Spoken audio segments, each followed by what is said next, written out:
नमस्कार, मी सचिन घारगे. आता तुम्ही समोर बघत आहात एक गवर उभा करून साडी नेसून उभा केलेली आहे. ॲक्च्युली ही हाफ बॉडी आहे. हाफ बॉडी म्हणजे स्टँडवरची. आता खूप ताईदारांचे मेसेज होते की दादा हाफ बॉडीला साडी कशी नेसवायची, वेगवेगळे प्रकार कसे नेसवायचे. स्टँडवरच्या गौरीला स्टँडवरच्या आणि हाफ बॉडीमध्ये सेमच प्रकार झाला. आता ही स्टँडवर उभा केल्यामुळं ती कमरेपासून वर हाफ झाली आणि त्याच्या खाली स्टँड आहे. तर तुम्ही खाली बघू शकता, स्टँडला एवढी मोठी रिंग असते आणि वर छोटी रिंग असते.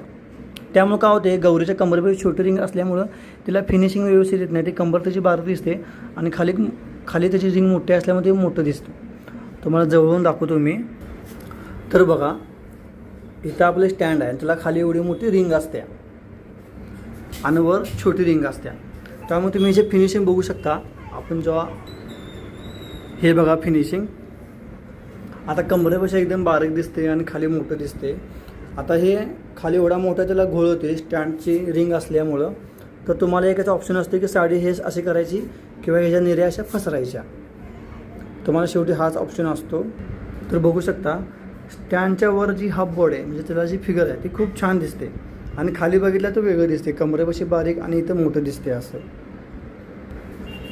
तर हिला फिगर कशी द्यायची, ह्याची कंबर कशी तयार करायची, फुल बॉडी कशी असते, फुल बॉडीला ज्या पद्धतीने साड्या नेसवतात तसं आपण स्टँडला पण नेसू शकतो. फक्त तिला फिगर करायला लागते पायानं. आणि तुम्हाला अशा आजपर्यंत टेक्निक किंवा तुम्हाला त्यानं असं कुणी करून दाखवलं नसतं आजपर्यंत. कारण काही लोक आहेत नुसतं स्टँडला साडी नेसवतात आणि दाखवतात, पण स्टँडला कशी फिगर करायची, त्याला पाय कसे दाखवायचं हे तुम्हाला आपण दाखवणार आहोत. तर बघू शकता, ह्याला ही अशी पद्धत असते म्हणजे स्टँडला असे फिनिशिंग दिसते. हे तुम्ही बघू शकताय. बाकीचं काय नाही. व्हिडिओ करण्याचं मागचे कारण हेच आहे. आता हा नॉर्मल प्रकार झाला. आपण नॉर्मल सगळी गोल साडी नेसवतो तर अशी दिसते ती. समजलं?